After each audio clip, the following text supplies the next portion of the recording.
This is our last presentation for this camp meeting. And we are still looking at the Second Amendment.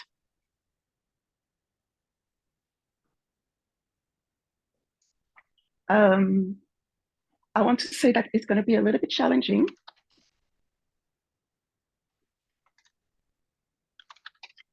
Because I'm going to bring arguments that elder parliamentary did not.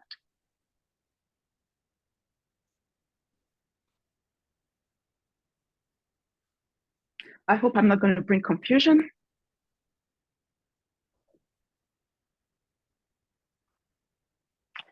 But I also hope that you will find them interesting or at least necessary.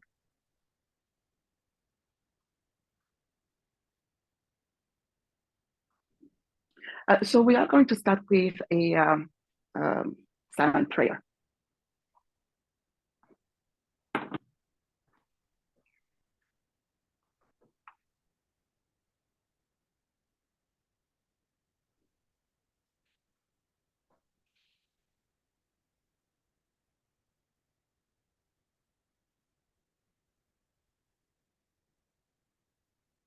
Amen.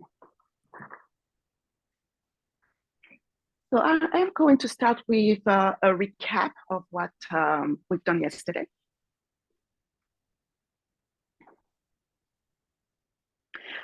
Yesterday, we explored the historical context in which the Second Amendment has been written.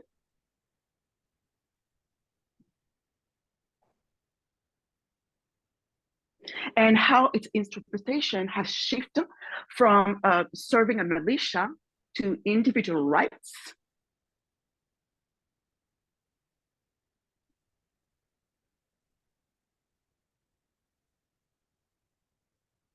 And also from bearing arms to carrying guns.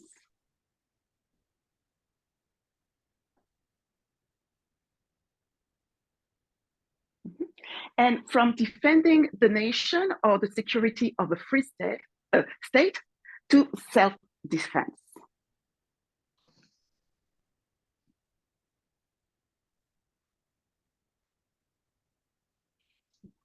So we look at three main actors who changed the public opinion on the subject.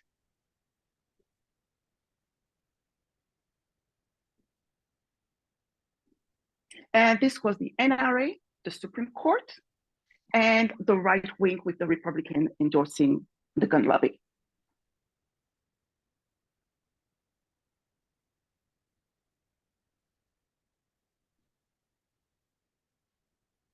In the beginning, I also placed the context in which I was looking at this study.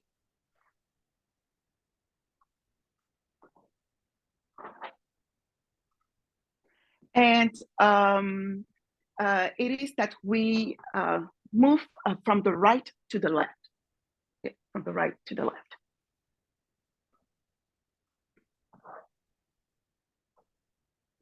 And the right and the left are characterized with an underlying principle, which is freedom or equality.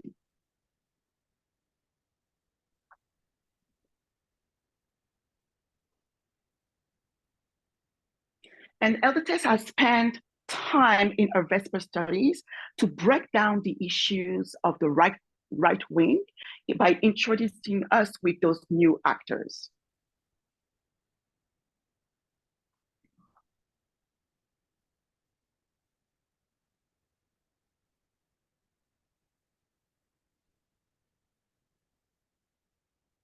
And one of the reasons it was to identify what's their worldview and not to bring their worldview into the movement.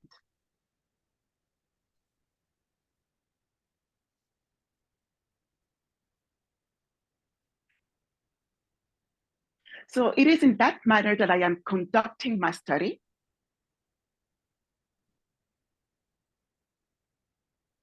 And because I want to ensure that I do not bring worldview into my own position.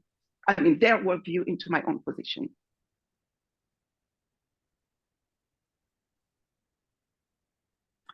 Um, just a trigger warning.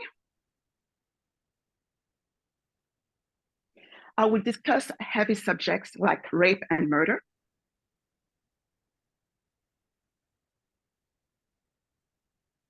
So please check yourself if you don't feel comfortable.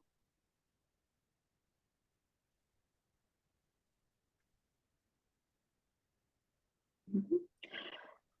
So the Second Amendment of the Constitution says the following.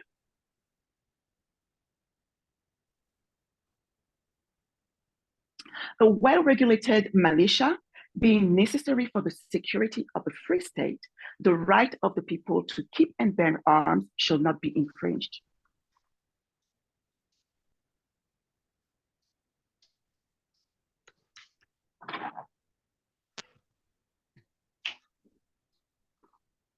Mhm. Um, so the discussion around the Second Amendment has now turned to be around self-defense and guns.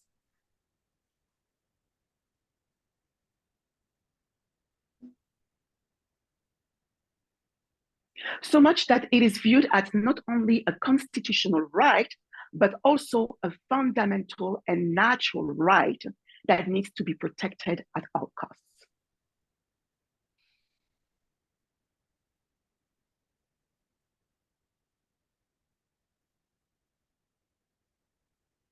And this idea is perpetrated, perpetrated by the Second Amendment fundamentalists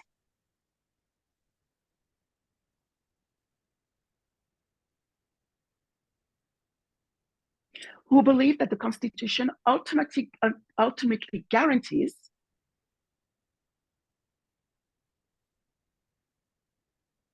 an individual right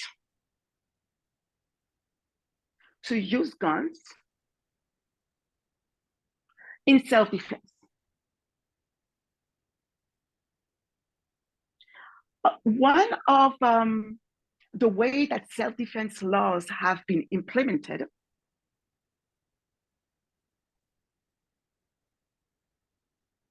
is through stand your ground laws and the castle doctrine.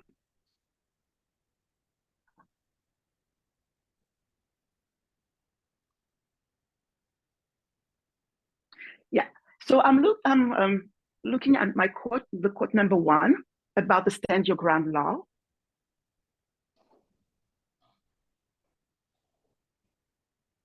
That's the definition from Wikipedia.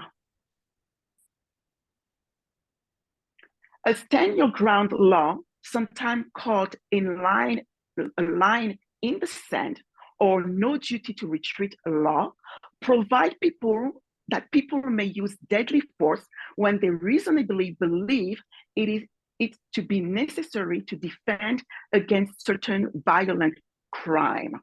It's the right to self-defense.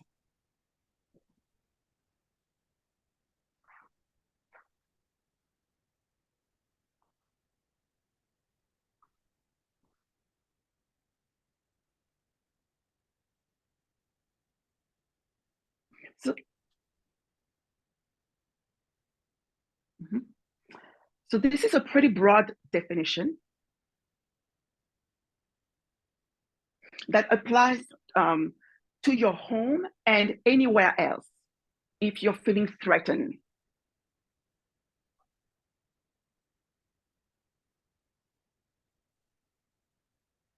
That was quote number 1, and it's under the part 2.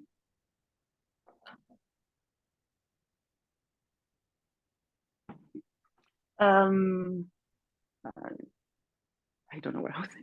Okay, so if you feel threatened and it's a question of life or death,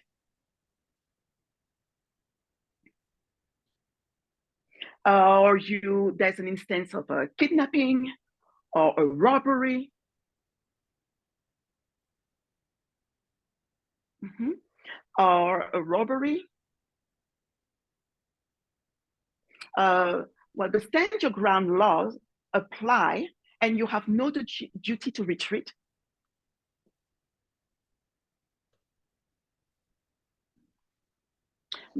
Mm-hmm. Because you reasonably believe that there was a threat and therefore you can use your gun for self-defense.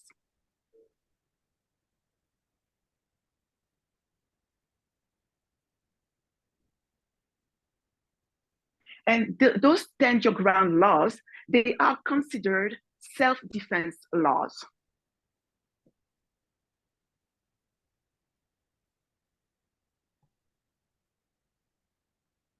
And as of today, they are enforced in 38 states.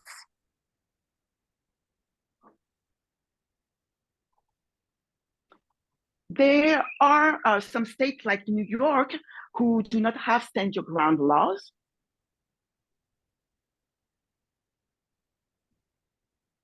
But they have common laws where the judge makes the law.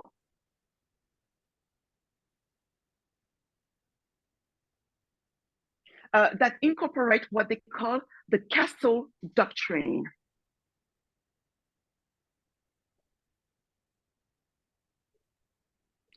So I'm reading from quote number 2 on the part 2.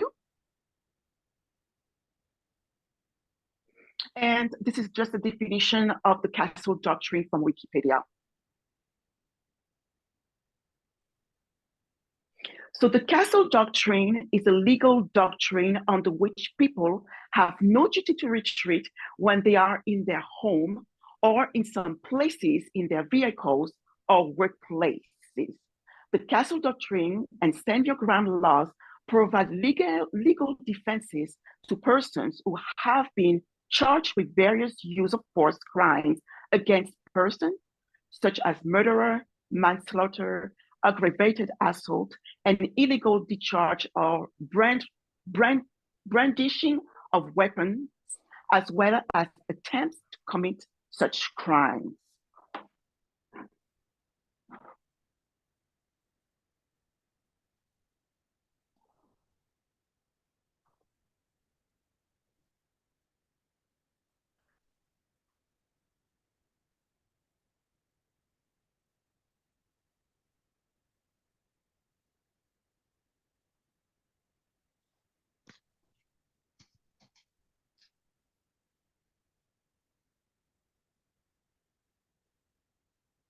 So if you shoot an intruder,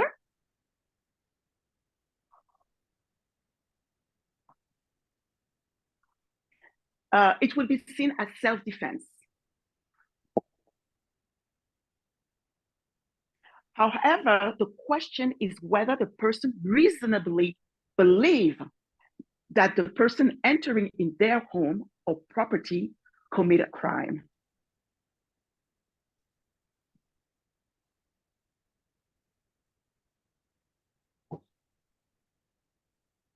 So castle doctrines, they're a little bit less broader than the stand your ground laws.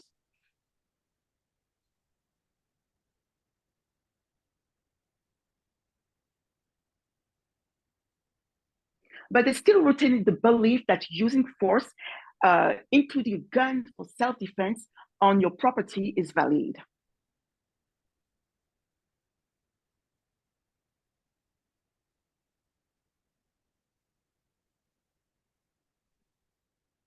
Even though the outcome can be different. So I'm going to show you some examples of that you may have heard of stand your grounds law applied.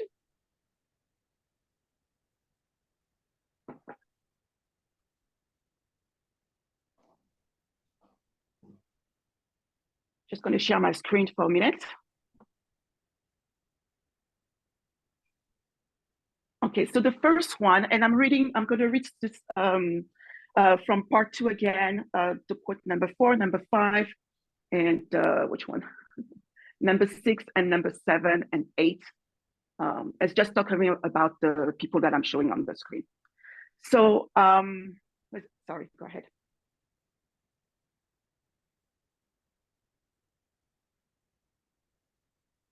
Okay, so the first person that you may know is Martin Trevon, sorry, who was shot in 2012.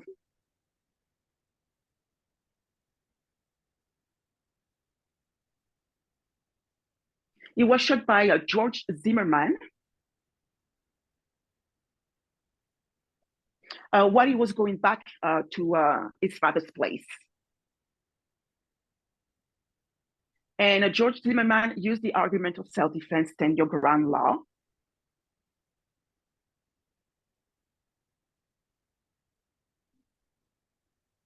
To shoot the 17-year-old teenager.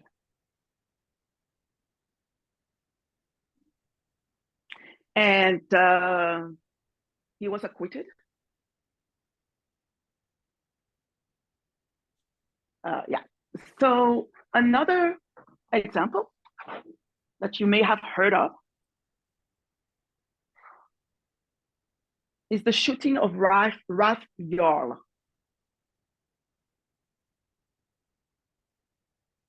Yes, it happened on April 13, 2023. So he was at that time 16-year-old.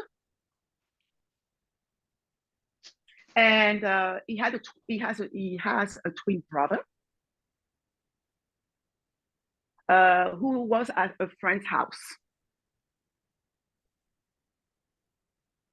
And so their parents, they asked him to go and get the brother.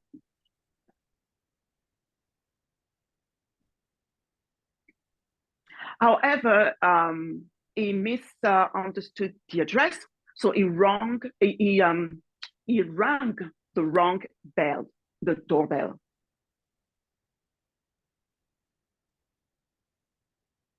And Andrew Daniel Lester, that's his whole name. He shot twice through the glass door.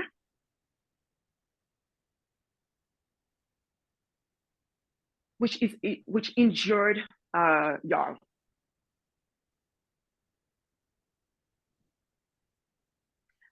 There's a trial that will begin in October this year. And if he's convicted, he will be sentenced at least for 10 years in prison.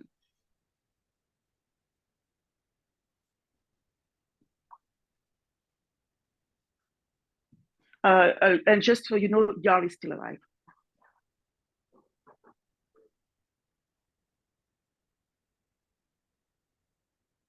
Another one of example is Kaylin Gillis.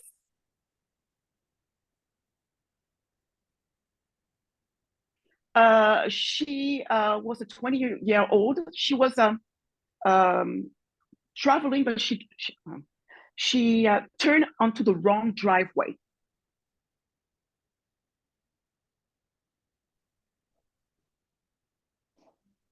And so Kevin Monahan, he shot her.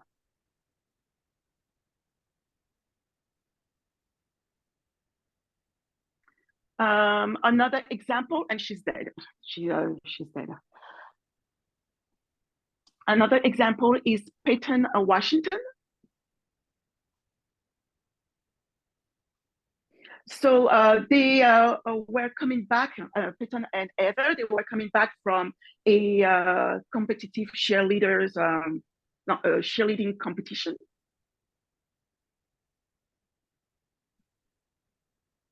And walking into a parking lot, they opened the wrong car.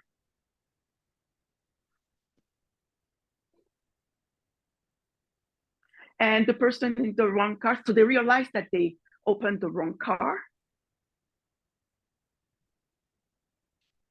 So they turn away to go to the right car.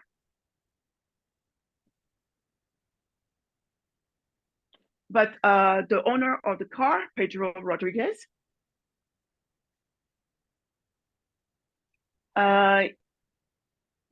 he left the car. And so they realized that he was leaving the car, so they were about to apologize for what just happened.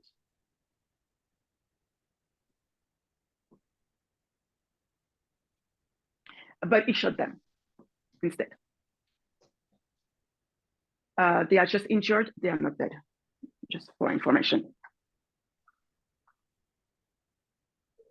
Another one, that would be the last one, is the shooting of Kingsley White and her parents.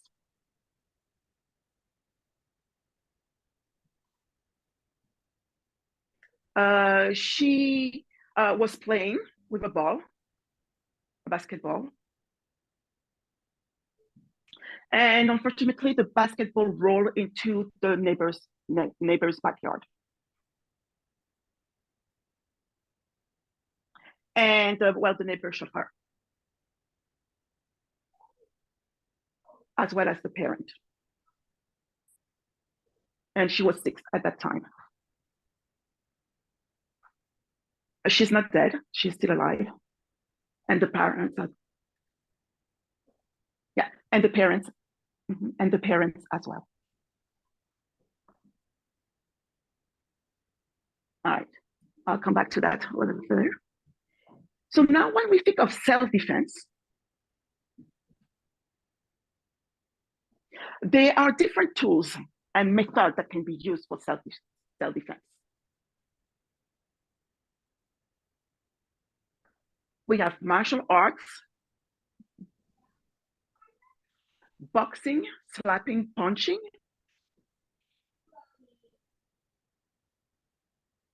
and punching. Okay, kicking, paper spray, bear spray.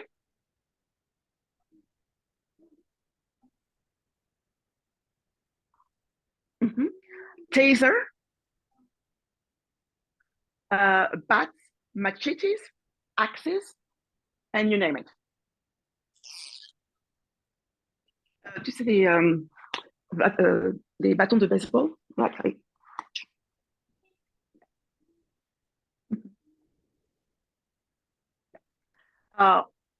However, the gun lobby, the NRA,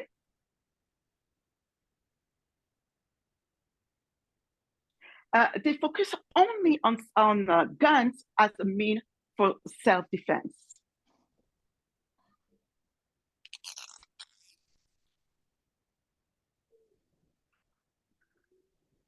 Right there. For them, self-defense is equal to guns.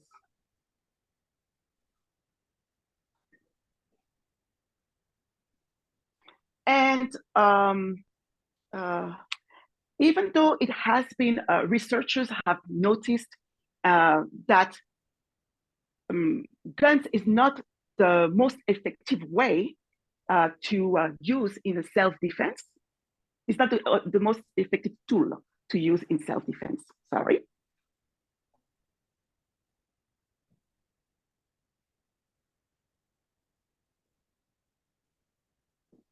The NRA always used a gun right, the guns as a means for self-defense.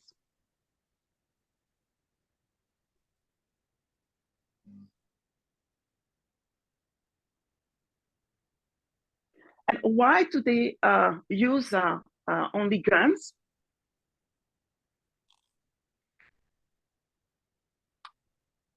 It's because there's this notion of empowerment, which we will come later on.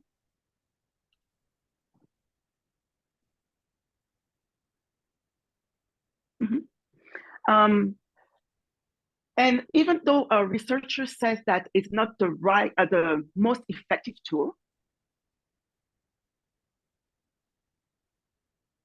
the reason is because they are solely used to kill.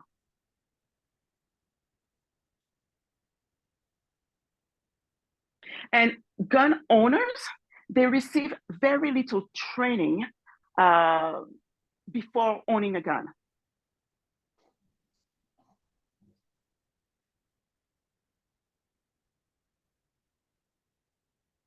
And also, they realize that it is not the most effective tool.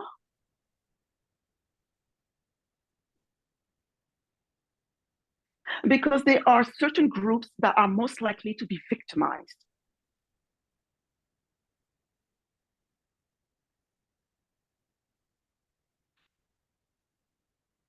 And those people are women, people of colors, teenagers, and poor people in broad.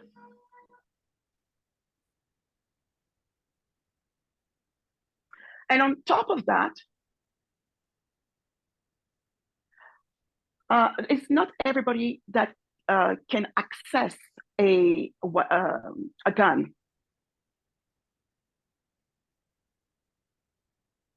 because it's an expensive tool, which limit the people that can use it.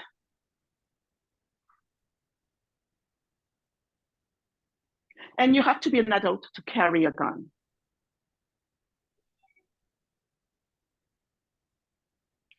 They've been also demonstrated that if the gun is not stored appropriately,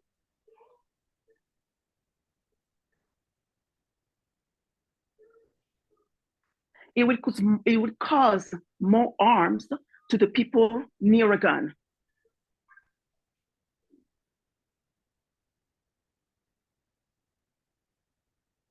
Particularly the children and whoever is in the surrounding.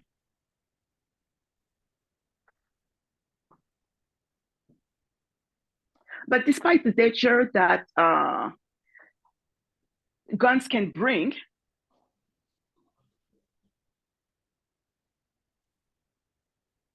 in the self-defense culture, Americans usually they are fully armed. Sorry.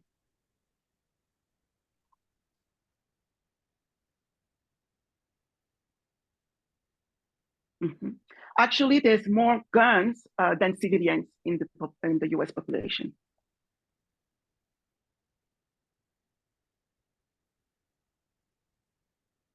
In 2021, from the quote number 10, you will see it's a report from CNN. There are 120 guns for every 100 Americans. Yes.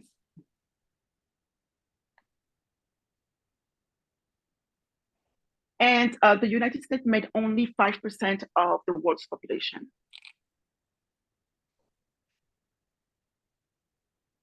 But they own about half of the world's guns, which is about more than 300 million firearms.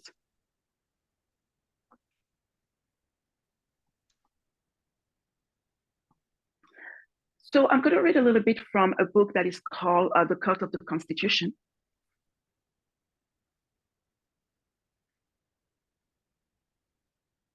It was written by Marion Kate, who is a scholar in, oh, I can't remember what. She's a scholar.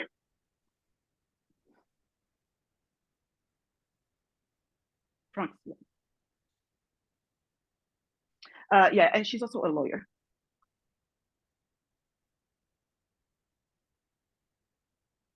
Mm-hmm. And so, according to and this is from the quote number 13, if you want to know where I am. Mm-hmm. Uh, According to the gun lobby, this carnage can be only answered with one solution: more gun.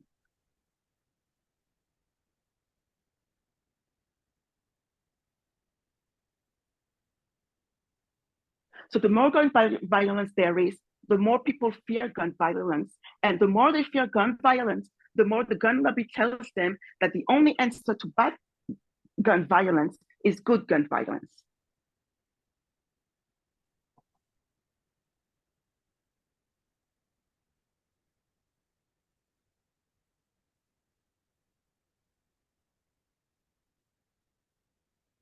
And as I mentioned before, uh, when you are in a position of self-defense, if you have a confrontation,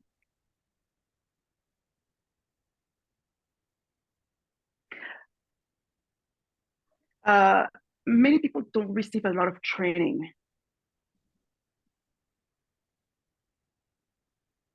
which that will impact their judgment and also how they overcome biases before shooting.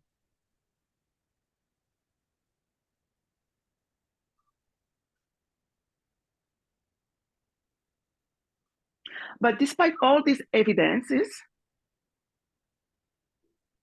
the NRA continued to push the narrative that self-defense works and criminals fear armed citizens, and so do terrorists.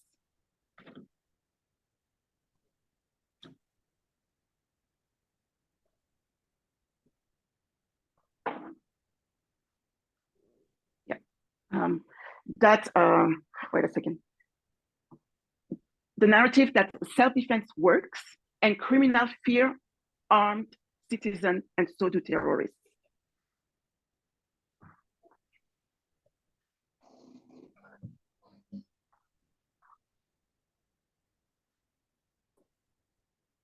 However, there is a point that they are omitting.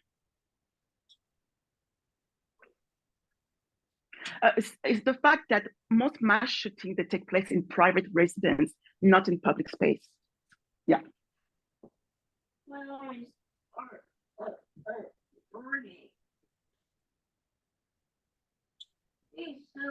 I'm just going to read a little bit of a sentence from the quote number 16.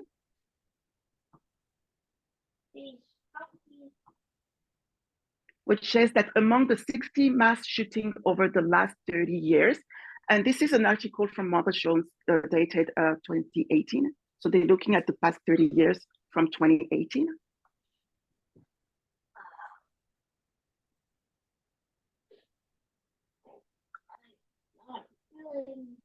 So among the 62 mass shootings over the last 30 years that we studied,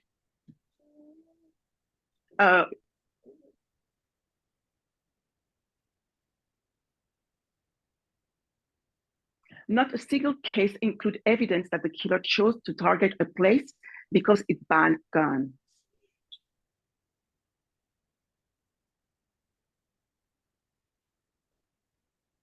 In many of those cases, there was clearly another motive for the choice of location.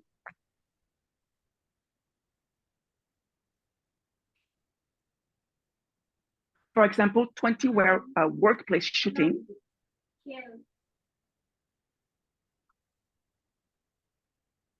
Most of which involved perpetrators who felt wronged by their employers or colleagues.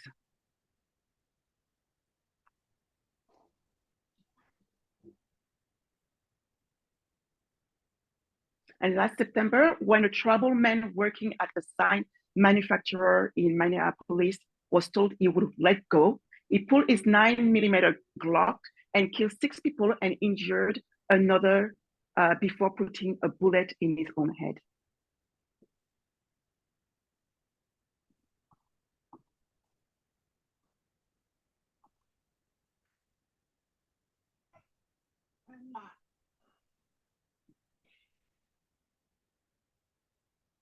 So even with this being said, there are groups of people that are more likely, I say that, no, there are groups of people that are more limited than others in the use of self-defense.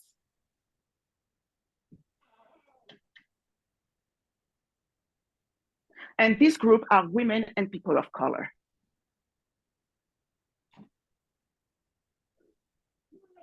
And so to place my argument, I'm going to put everything in perspective in going back into a little bit of history. Yeah. So in the late 1700s,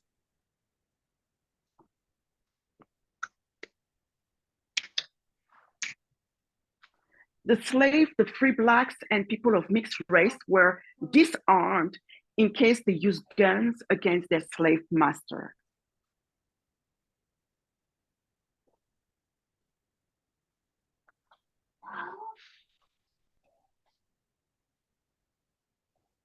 And I'm just going to read a little bit from a Harvard Law Review, a paper. This is the quote number 17.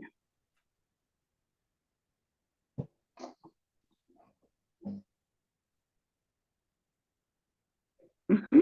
And I'm starting where there's a little bit of, there's a two in the middle of it. I don't see if you see it, but there's a little two. Okay, so a Florida law in 1825 authorized white people to enter into all Negro houses and lawfully seize and take away all such arms, weapons, and ammunition. In Dred Scott versus Stanford, Chief Justice Roger Taney argued that one reason Black people could not be citizens under the Constitution was that it would give to persons of the Negro race the right to keep and carry arms wherever they want. After the Civil War, the Black Codes um, enacted in the South made it a crime for a Black person to have a gun. Even facially neutral laws were used in a racially discriminatory fashion.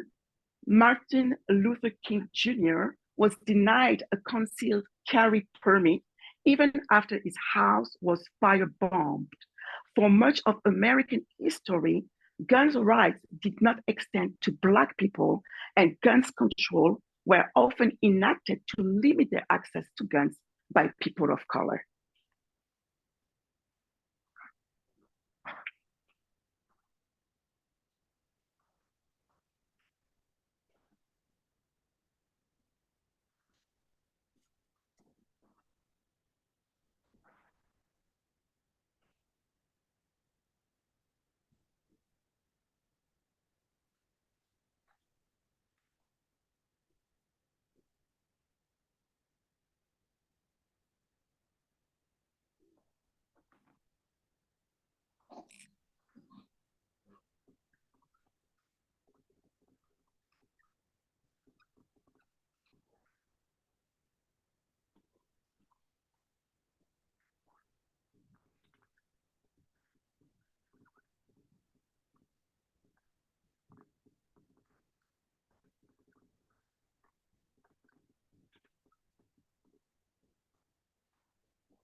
Now, reading from the Yale Law Journal.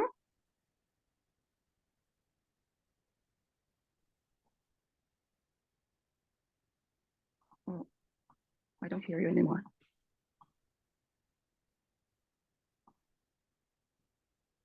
Okay. Talking about the women, and I'm reading from the quote number 18. The Anglo-American common law originally provided that a husband, as master of his household, could subject his wife to corporal punishment or chastisement, so long as it did not inflict permanent injury upon her. During the 19th century, an era of feminist agitation for reform of marriage law, authorities in England and the United States declared that a husband no longer has the right to chastise his wife. Yet, for a century after courts repudiated the right of chastisement, the American legal system continued to treat wife beating differently from other cases of assault and battery. And men who assault their wife were often granted formal or informal immunity from prosecution in order to protect the privacy of the family and promote domestic harmony.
going to read the quote that starts with marital rape.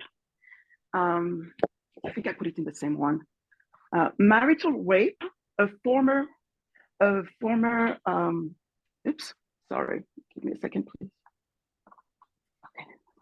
Okay, marital rape, a former partner rape of domestic violence and sexual abuse by a spouse is illegal in all 50 US states, though the details of the offense may vary by state.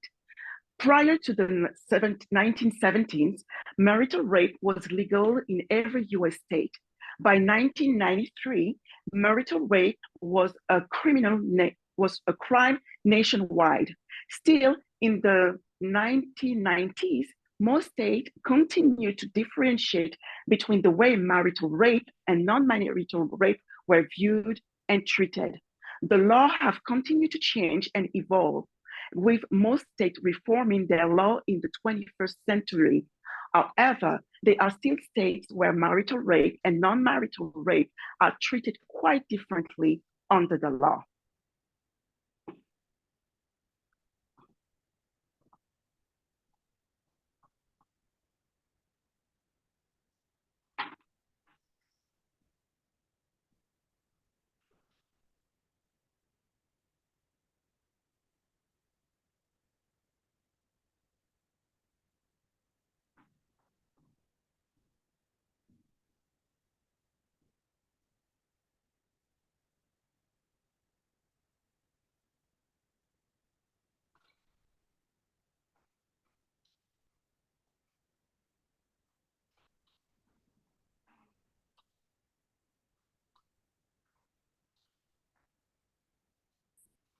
I'm just going to give a little bit of time for the Spanish to translate, a little bit longer.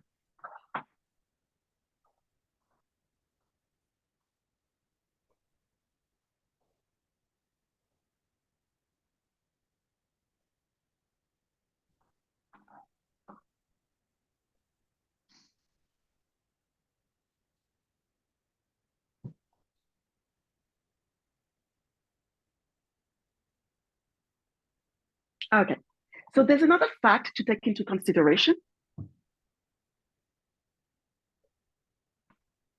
is that although people should submit to the authority of the government,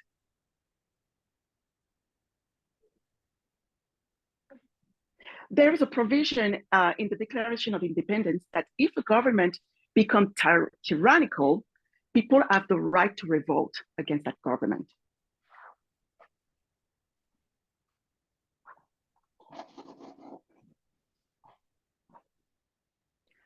The Declaration of Independence proclaims the right of the people to alter or to abolish government that has failed to secure their rights.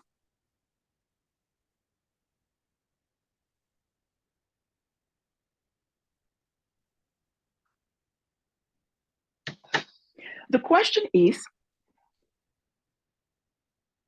was there or is there a group that has been subjected in tyrannical oppression?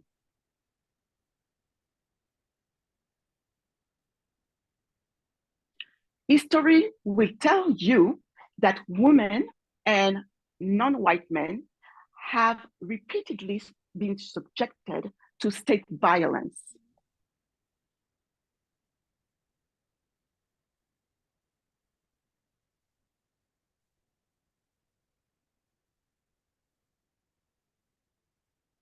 And also, they've been denied protection against private violence.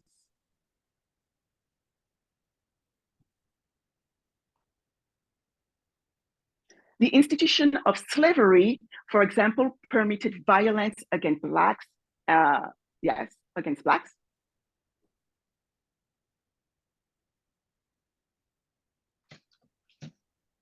And this included forced labor, beatings, rapes, and murder.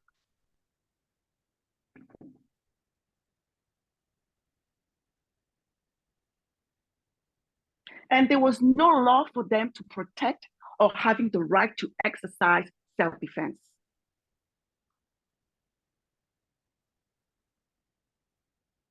And beating and raping slaves was not viewed or classified as a crime.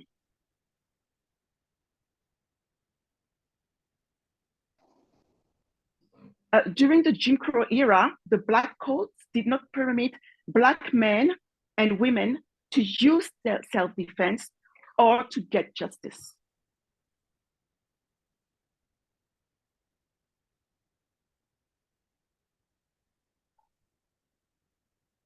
Actually, the state turned a blind eye against lynching and beatings and rape. The state turned a blind eye against lynching, beating, and rape.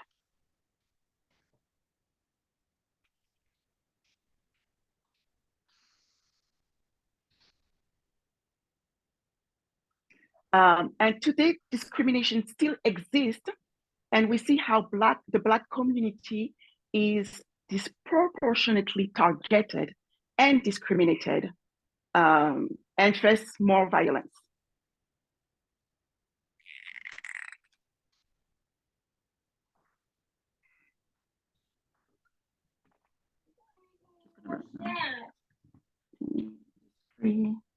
Discrimination.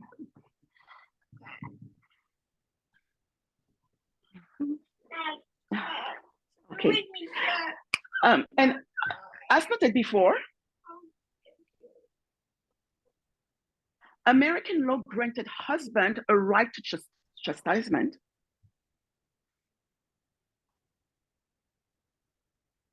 and an exemption for marital rape.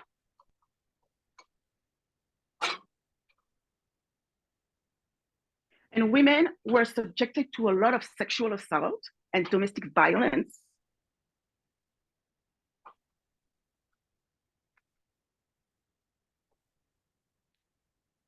Yet in early America, go ahead.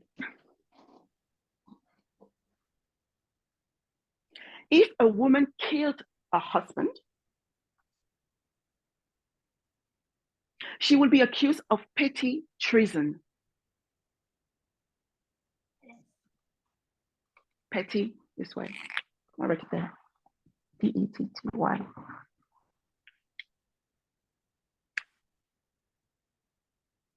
Pitiful. Oh yeah, pitiful, you know, petty. Did you get it? C'est correct ou pas? Ouais. Okay. Nowadays, women face generally longer prison time for shooting an abusing partner.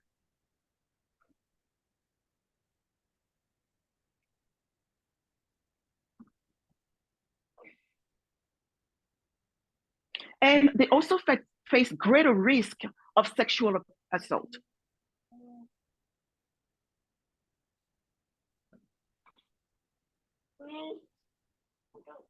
Mm-hmm. From the quote number 22, no, number 19, sorry. I'm just going to take a snip of each of us. So as of 2022, so this is from the National Coalition Against Domestic Violence.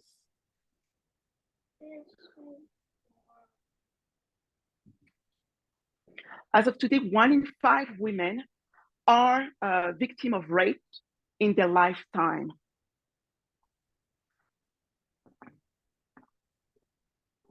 One in 5.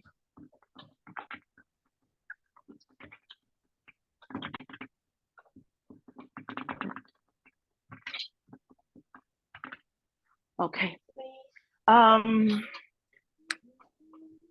What else? Most intimate partner homicide are committed with firearms.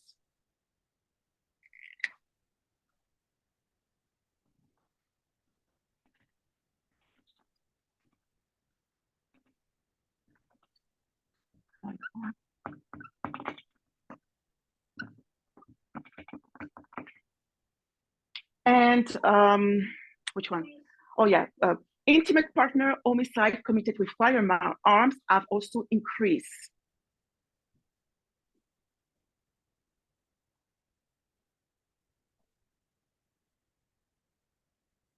And between 2010 to 2017, it increased to 26%.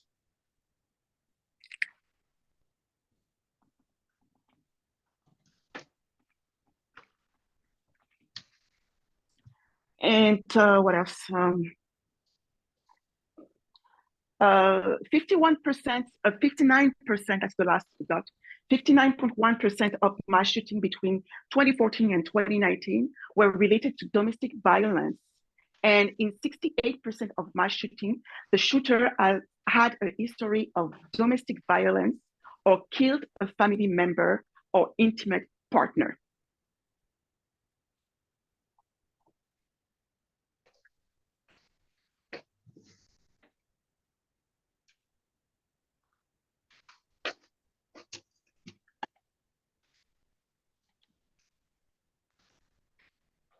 With this background in mind, if there is a group that needs self-defense, and more protection from the state, that will be women and people of color. Yet they are the ones that are likely to be targeted and victim of gun violence.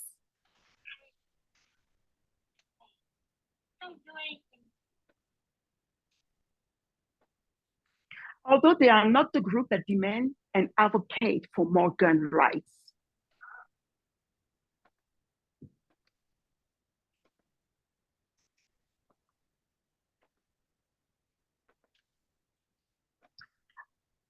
A Black male possessing a gun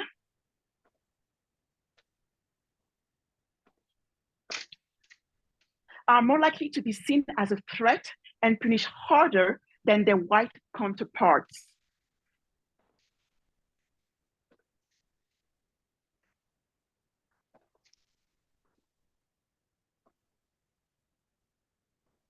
And states that have passed the right to carry or stand your ground laws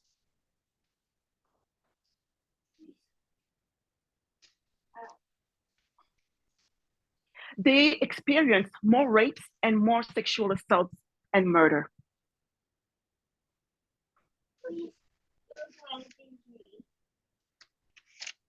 So I want us to take an example of university and colleges.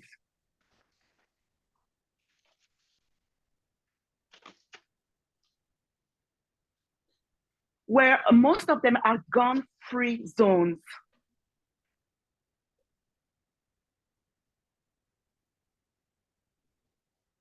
So they are considered as the safest places in the country.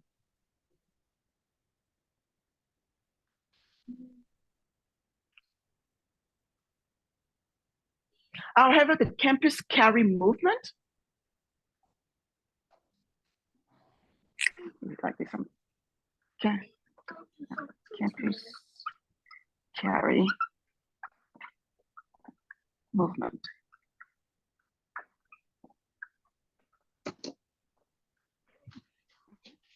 Which is backed up by the NRA.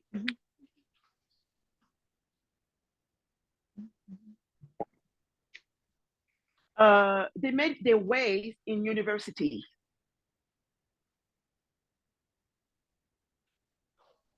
And report actions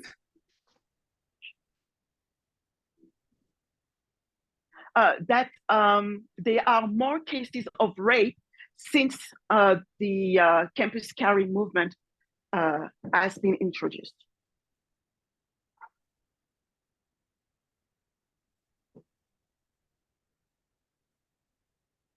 And this is because women are threatened with guns.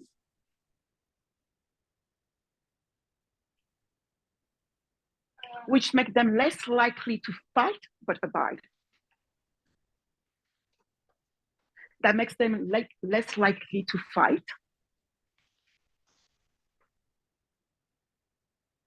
but they're going to abide instead.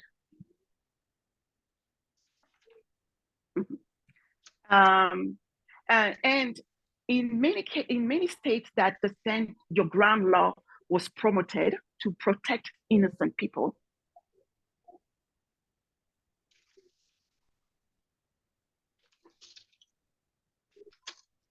They've seen increase in the rate of homicide. This is from part of the report 21.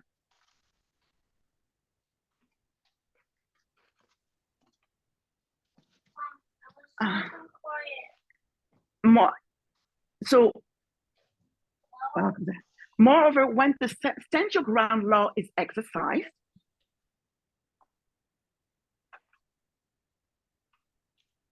the end result is different for women than for men.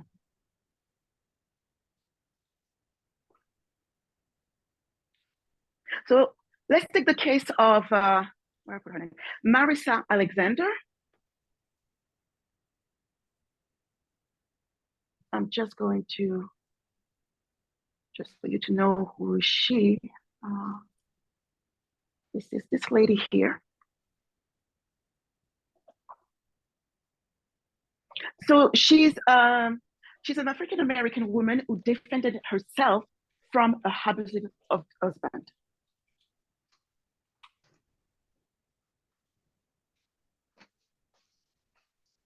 There was an order, a protection order against him already.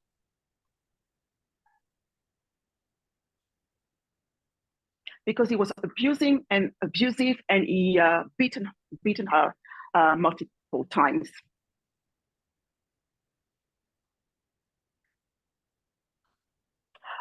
When she gave birth to that child, she invited him to see the child. And when she went to the bathroom and looked at her phone,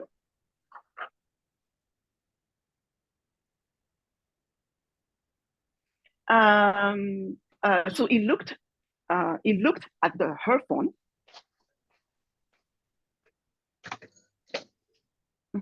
And he threatened her to kill her.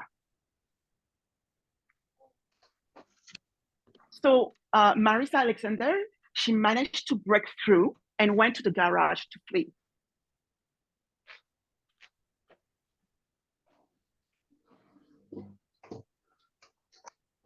So she grabbed, but she couldn't open the door of the garage. So she grabbed the gun that she lawfully owned in her car.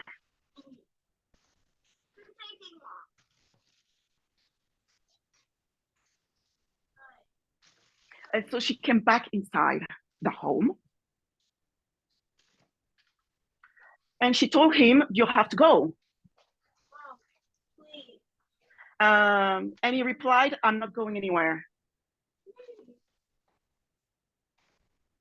So she fired a warning shot. And he left unarmed with his two children.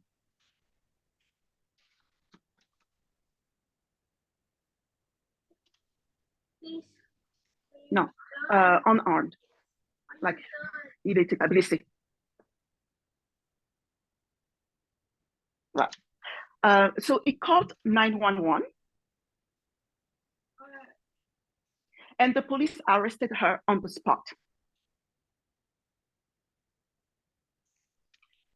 She was denied stand your ground immunity.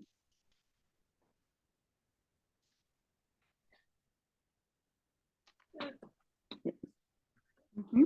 And she was sentenced and convicted for 20 years in prison.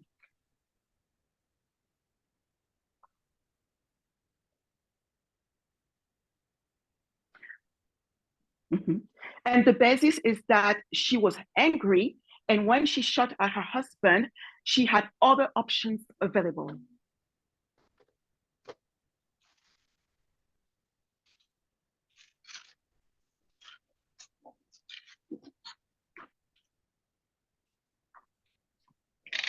So they, mm-hmm. The response from the congresswoman in Florida, her name is Corinne Brown. This is from quote number 22.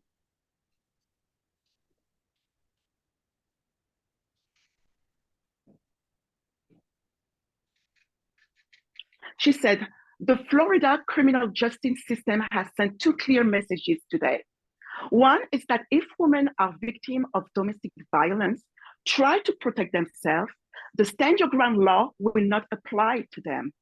Second is that if you are Black, the system will treat you differently.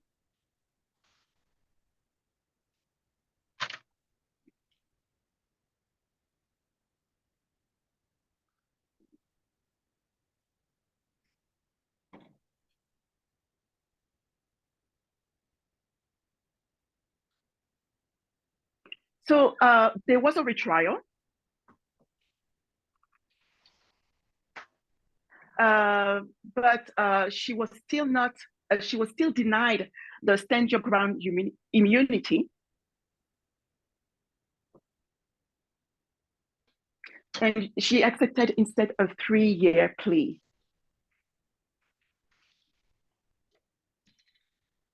Now, this case should have outraged the stand your ground supporters and the NRA activists.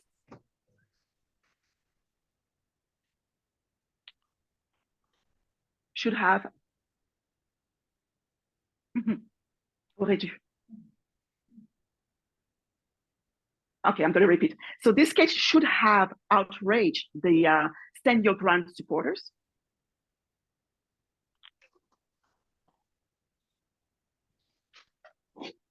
But the NRA remained silent. And they failed to advocate for domestic violence.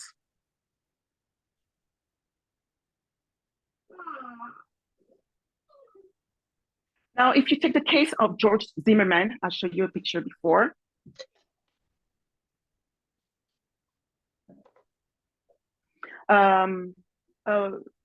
It took 45 days to arrest him.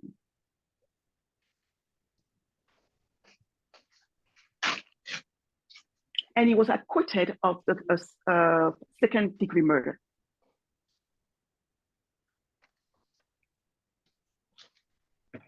Or you can take the case of Kyle Rittenhouse, if you remember that teenager.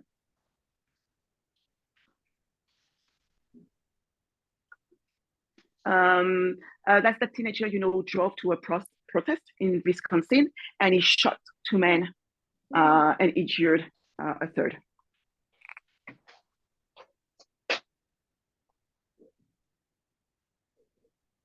And he was also acquitted, in 2023.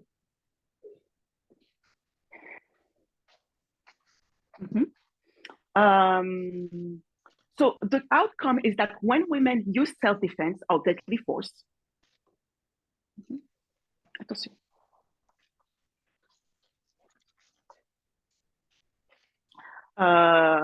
against partners who are aggressive or abusive,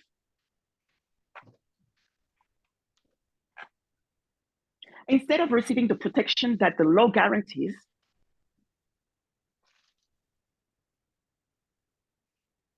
they receive a greater punishment and are condemned for their action, even if their lives are in danger.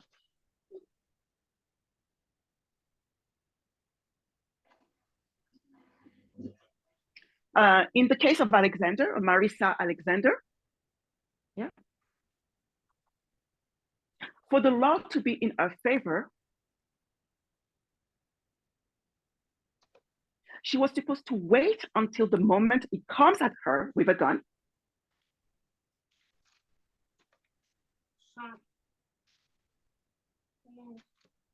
And before she used deadly force.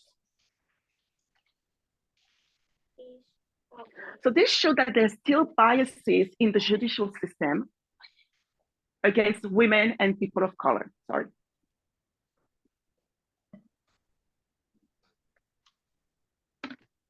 And this shows also that the gun lobby is not advocating for the group who needs these protections.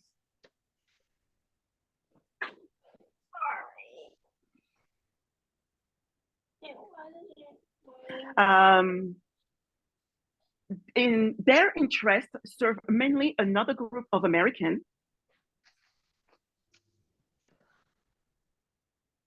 a group that has not faced the same level of prejudices.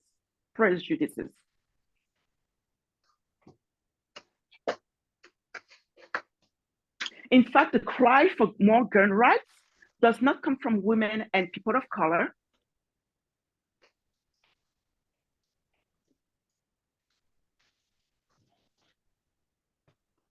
Those who are advocating the Second Amendment prominently are white and male.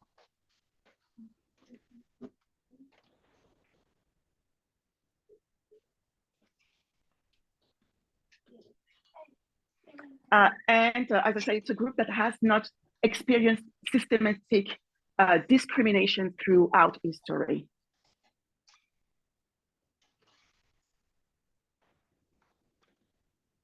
I'm just going to change position for a minute because I need to go on the other.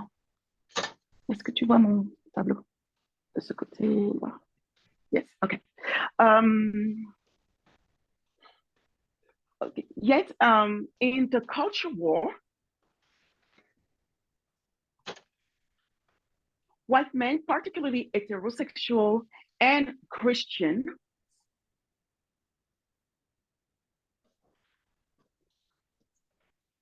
they feel constantly under attack by the government.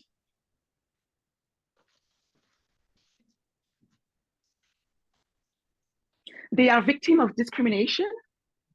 They feel that they are victims of discrimination because the government doesn't serve their interests and take away their rights.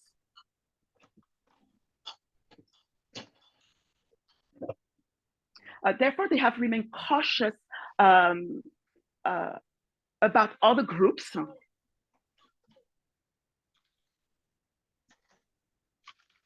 And those groups are terrorists, criminals, or immigrants.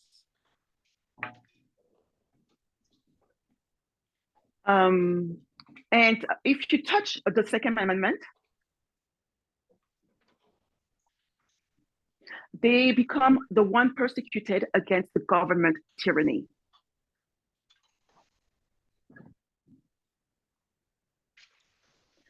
So when we talk about culture war, just for us to remember, it is an expression that rose in 1991.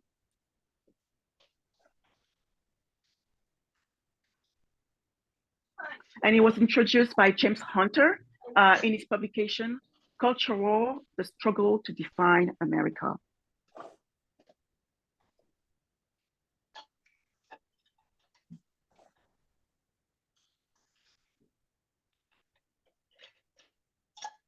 And it described what he saw as a dramatic realignment and polarization of American politics and culture.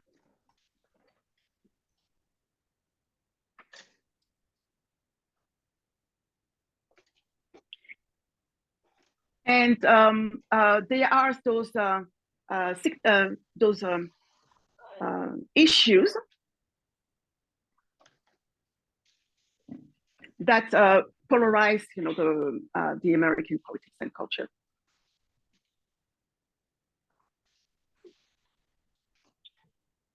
And those issues are abortion, gun politics, separation of church and state, privacy,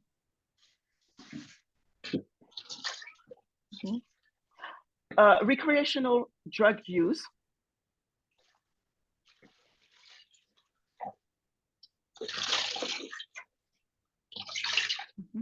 homosexuality, and censorship. So gun politics are part of the culture war.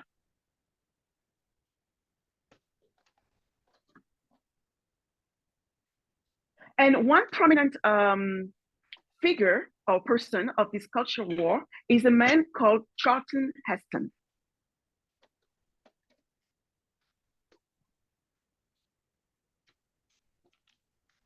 So just so you know who is he, you might know him because he played the role of Moses in the Ten Commandments.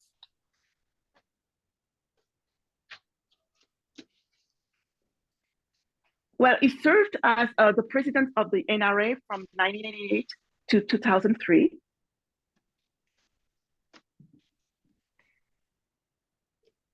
He was the president. Mm-hmm. And he persuaded gun owners to view themselves as persecuted victims of the culture war.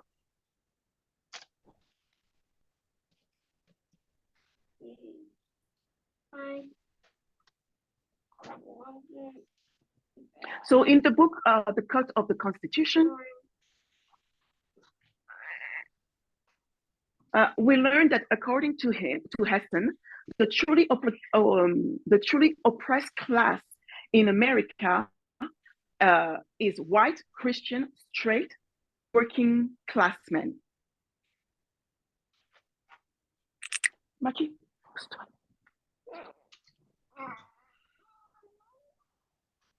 Okay, so I'm just gonna write it down. They are white,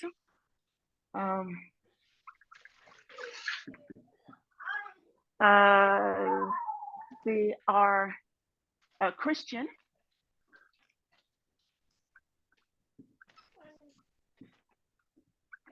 and they are straight working class men.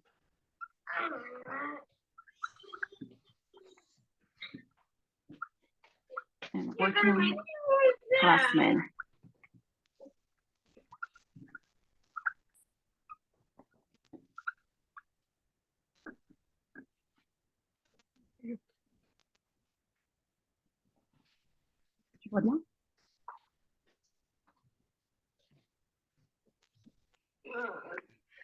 Working class. Yes, we are. Okay. So, yeah. So this is what he says. I'm going to read the quote from 24. It says,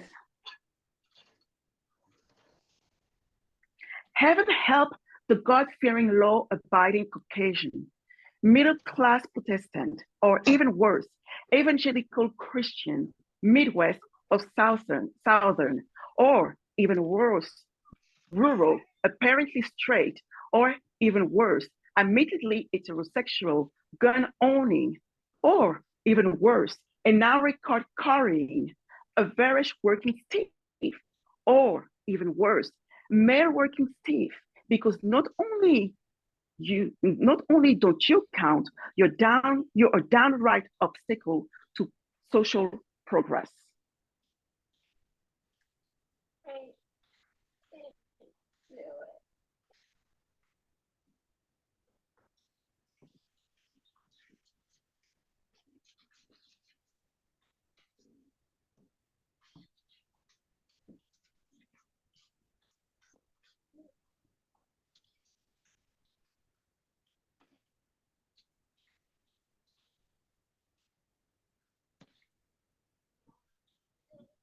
Just waiting for the translation to finish.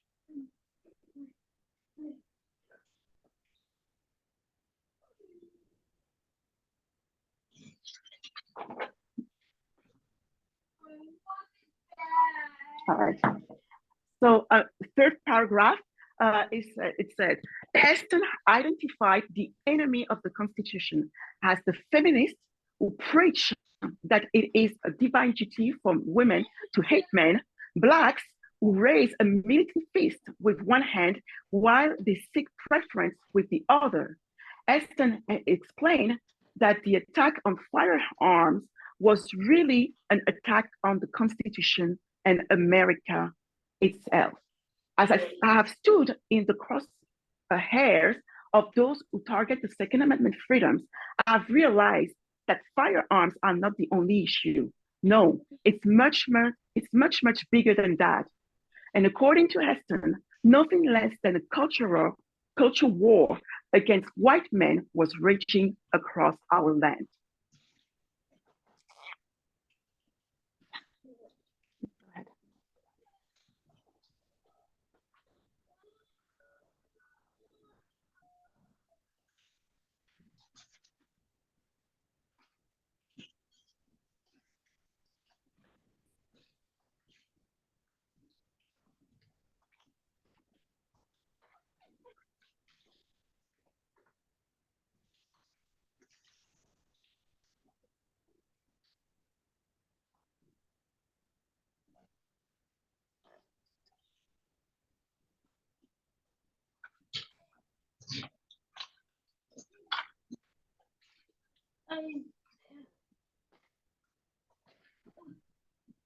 I'm just waiting for the translation to be done.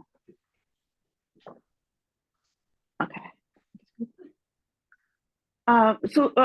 This rhetoric is gathered many groups in the conservative spectrum.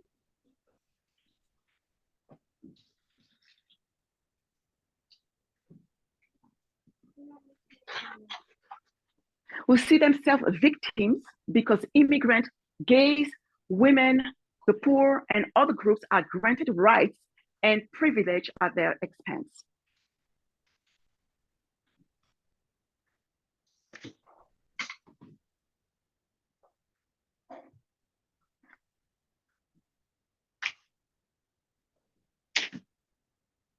And Heston, so Charlton Heston, who sees himself as the light bearer of God's law by his role as Moses,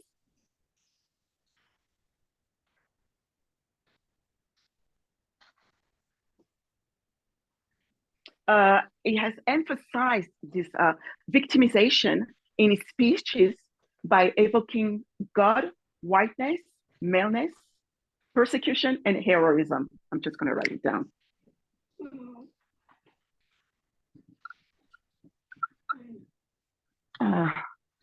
God, whiteness. Go ahead.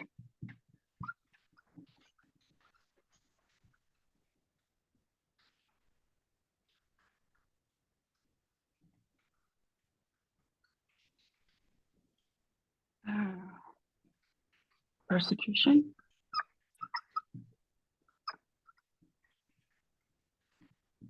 And heroism.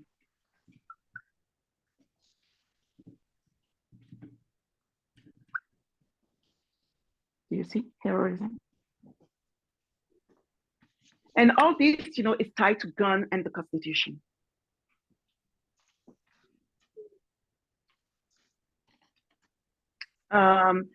And what he did also is that he I'm going to say that he defined the source of the problem.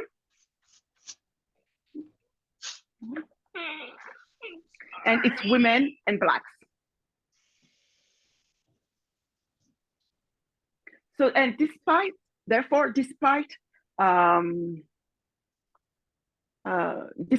not being targeted for physical violence or sexual abuse,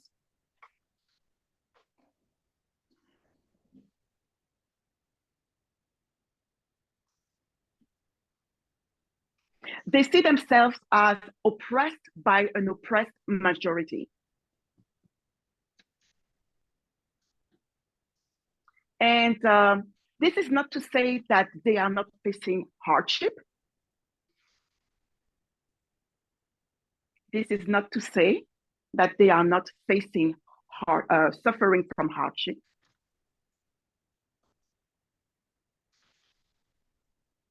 But none of these problems are caused by being white, straight, Christian, or male.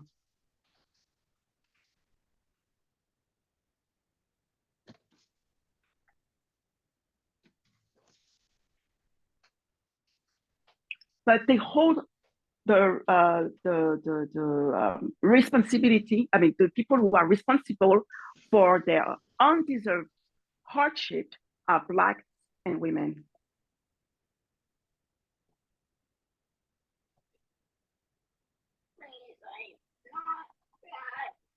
Reading from quote 26.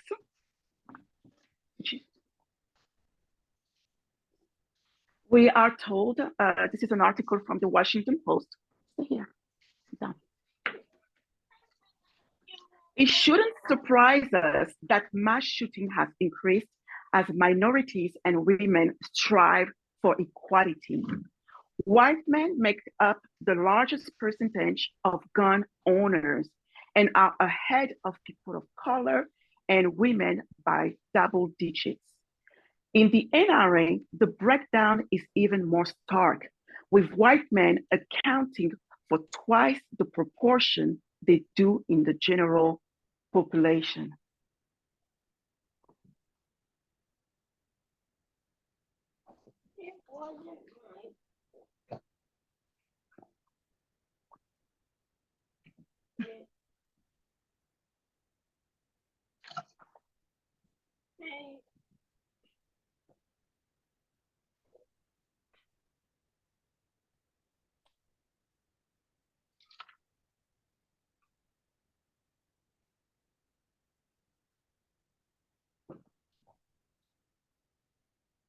Okay, I'm just waiting.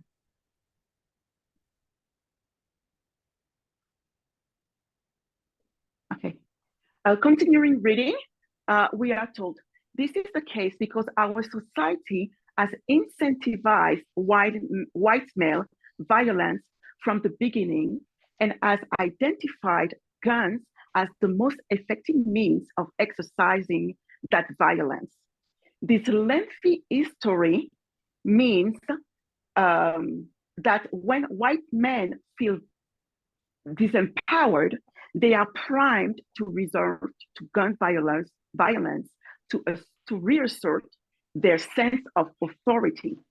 It is not coincidence that the rate of gun violence and mass shooting in particular has risen in tandem with the expansion of rights and representation for people of color and women in recent decades. Mass shooters have routinely expressed white supremacist views and motivation.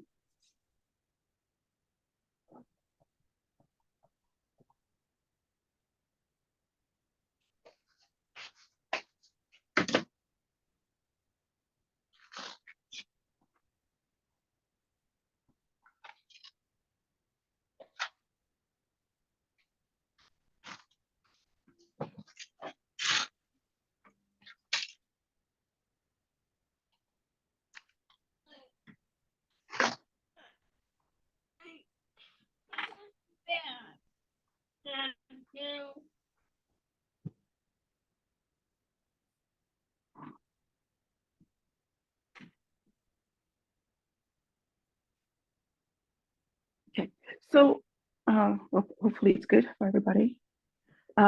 So yes, people of color and women are looking to arm themselves for self-defense purposes.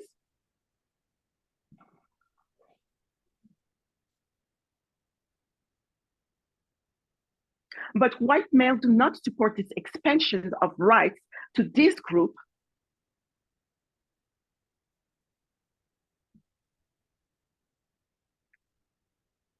because they feel disempowered.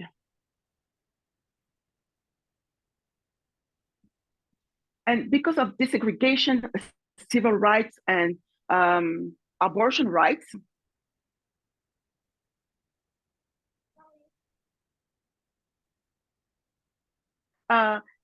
it generated a fear that now women and people of color can compete with white men.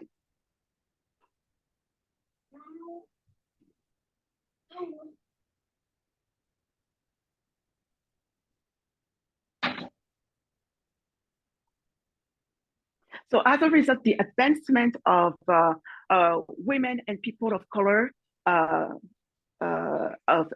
their equality is viewed as an assault of the American hierarchy.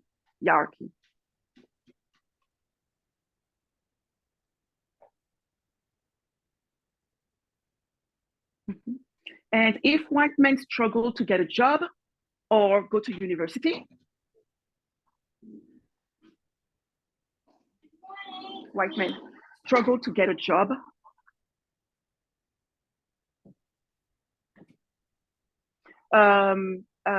it's because of affirmative action.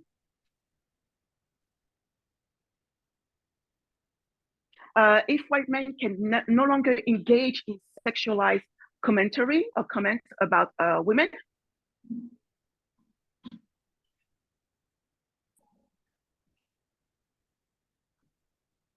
it's because they are silenced by a culture of political correctness.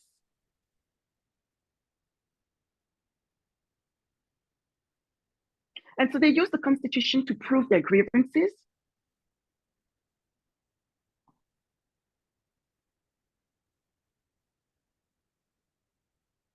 And particularly the Second Amendment, which they weaponize.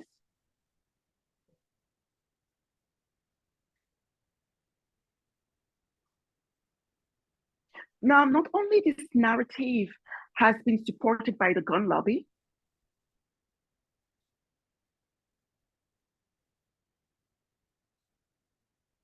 but it also has been repeated by conservative right-wing mainstream.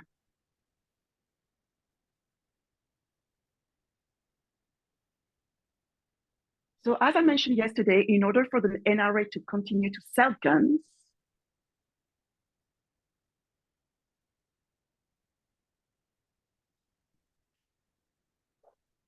they need to be supported by a party.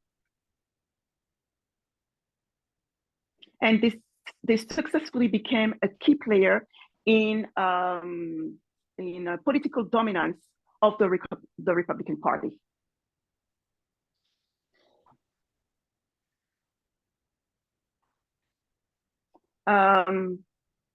Quote number 27.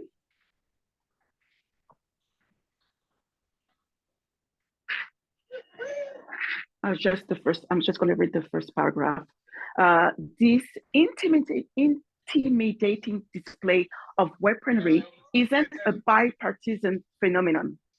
A recent New York Times analysis examined more than 700 demonstrations where people openly carrying guns showed up. About 77% of the protests, those who were armed represented right-wing views, such as opposition to LGBTQ rights and abortion access, hostility to racial justice rallies, and support for the former president Donald J. Trump's lie of winning the 2020 election. This was a New York Times article from the 2022. Just sit. Oh, you can sit too? Yeah, you can sit on it. You just have to bring it back up. So it's a ways. Yep, I'm ready.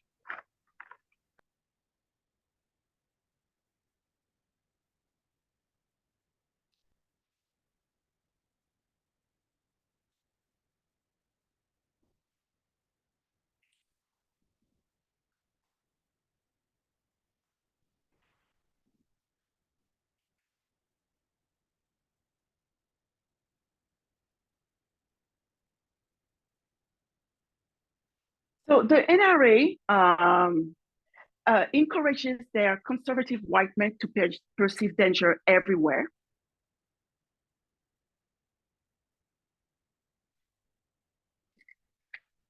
They encourage their conservative white men to perceive danger everywhere.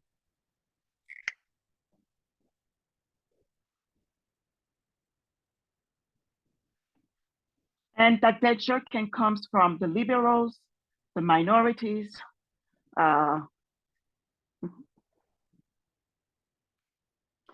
also come from the socialists, the government. And so they also encourage their base to uphold God-given constitutional right to bear arms.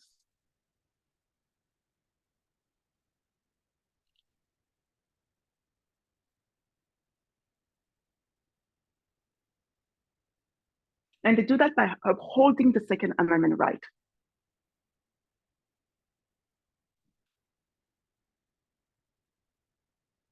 And the arguments are usually centered around white male grievance,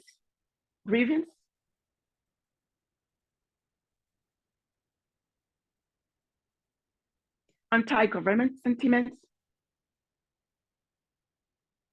paranoia,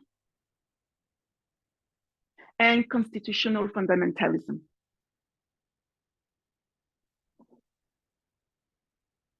Some even have a hand pocket copy of the Constitution that they carry with them everywhere.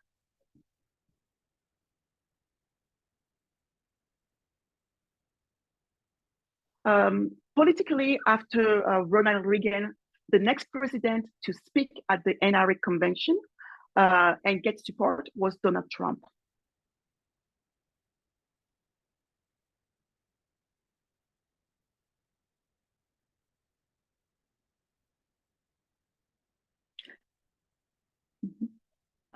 They supported him with $30 million in 2016.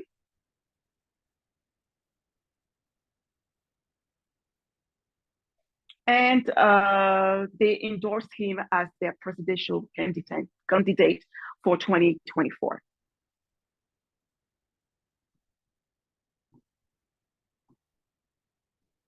And we know that Donald Trump's rhetoric is being also racist, sexist, and homophobic.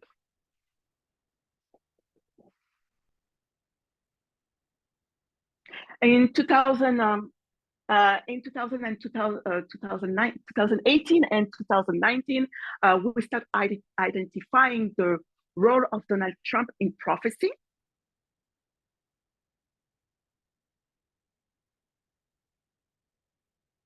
And before it was recognized that he had a role, before it was recognized that he had a role in prophecy.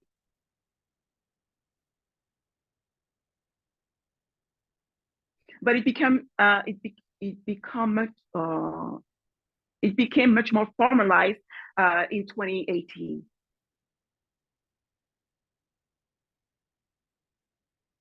And we realized that it's not about a man,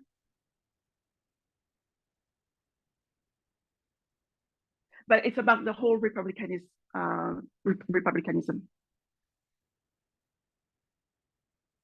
And this is not just about the Republican Party,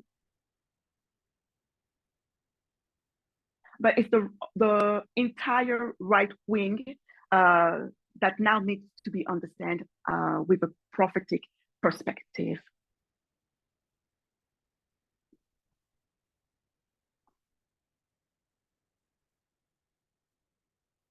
So it's not just the man, but it's everything that it stands for.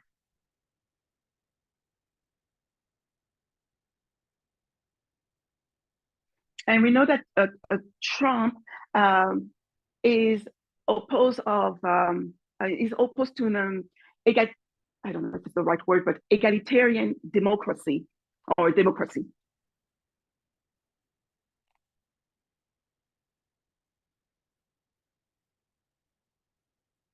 Because it does not agree that all people are equal and deserve to be treated as equal citizens.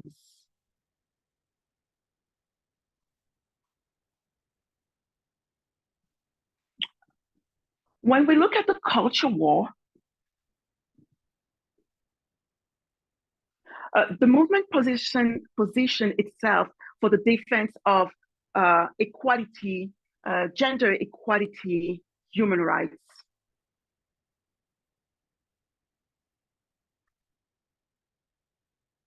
Self-defense is a good thing. But the gun lobby and their advocates have an opposite view of that issue.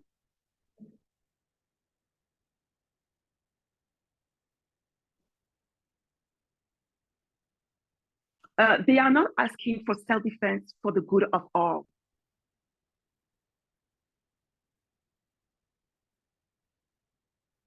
They want to keep their patriarchal position in society.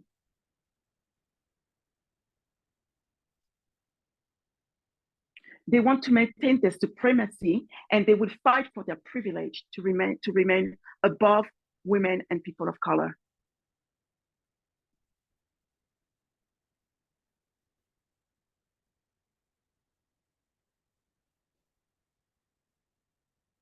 Especially that now more women and Black and people of color are arming themselves.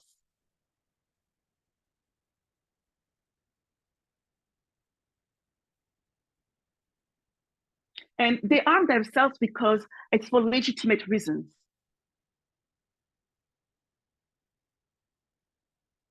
Because they are the groups who are oppressed. But what we have to also consider is the outcome. Who gets to stand their ground? Who gets to stand their ground?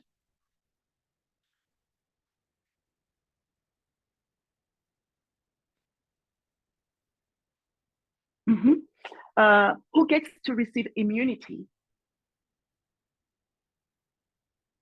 Who gets to go to prison? Who gets to be killed for being at the wrong place? Who gets to be shot for opening the wrong car door or ringing the wrong bell?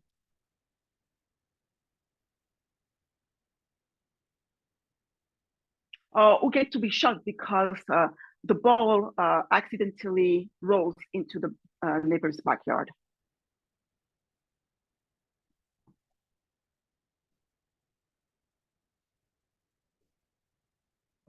As of today, the justice system does not treat women equally on gun protection.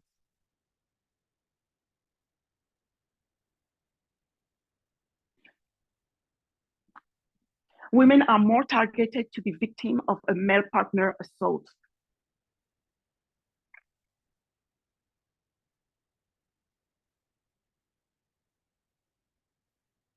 The rate of murder and rapes are actually higher since those laws are implemented.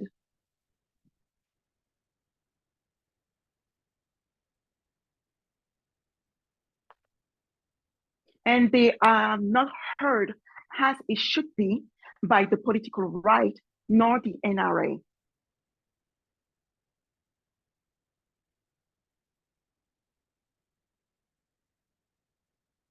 And when intersectionality comes to play, it's even worse.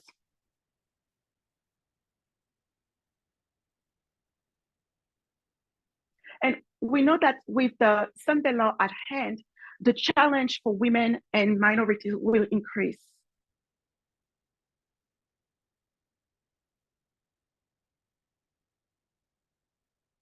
The Second Amendment remains a white man privilege with a unique interpretation solely attached to guns' rights.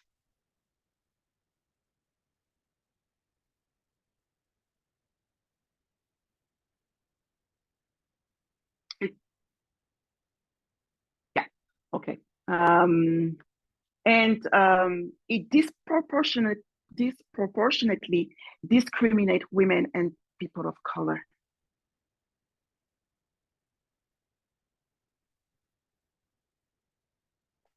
And on top of that, they are in opposition to LGBTQ community and abortion rights.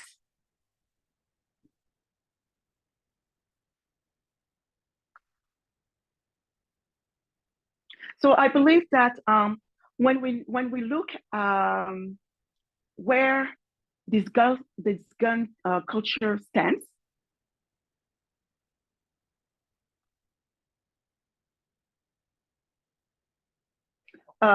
when we take our decision to own a gun,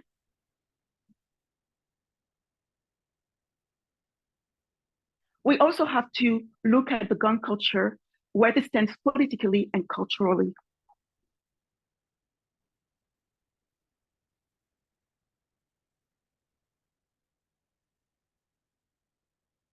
And culturally. And then you can also look where you stand politically and culturally.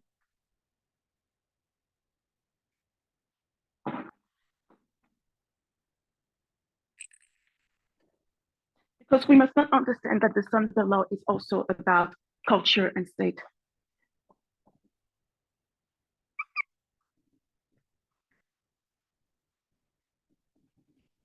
So with all this information in mind, you will be able to decide for yourself whether or not you want to carry a gun.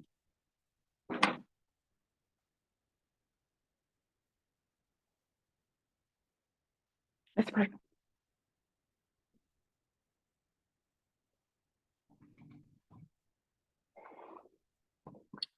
God of heaven, we thank you for the camp meeting. We thank you for to bring those issues into the front line.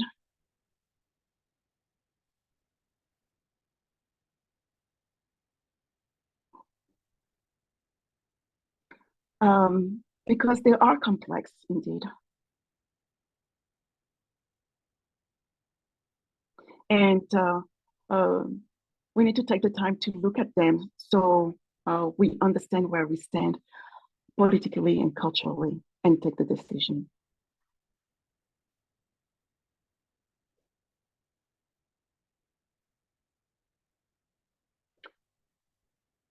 It remains an individual, it will remain an individual choice.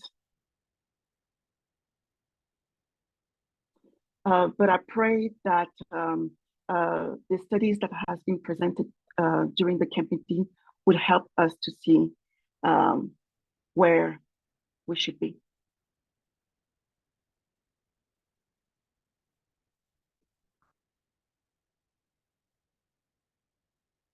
I want to praise the Lord for this camp meeting. I want to thank all the translators for their work. And also Vadim and Daisy for the help.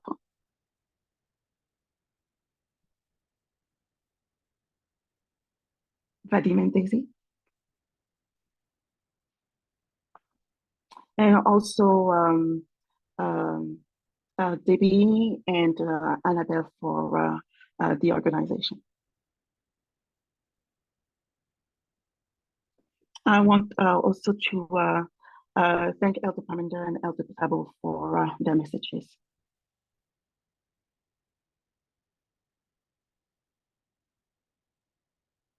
It's always a blessing to come together.